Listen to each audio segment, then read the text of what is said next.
So, welcome po sa aming family house. Okay, so maglibot-libot tayo. At ito po yung family house ni Mr. na pina-renovate 2 years ago. Pero napinding po dahil nga po sa budget. Ayan, bali pinabago yung lahat-lahat. Ayan. Ito po ang magiging salas niyan. At ito yung para sa balkonahe doon. At dito yung magiging kwarto namin. Dahil nga po family house ito, meron po siyang 4 na kwarto. So, bawat isa.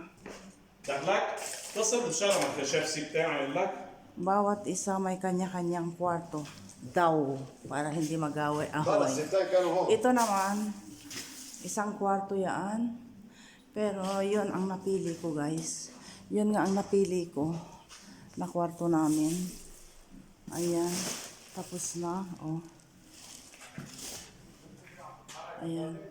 Ganyan sana ang ginawa sa bahay. Oh. Ang ganda. Oh. Tapos, ito yung unang kwarto. Tapos, yun yung pangalawang kwarto. Tapos, ito yung kusina na hindi pa tapos. Oo.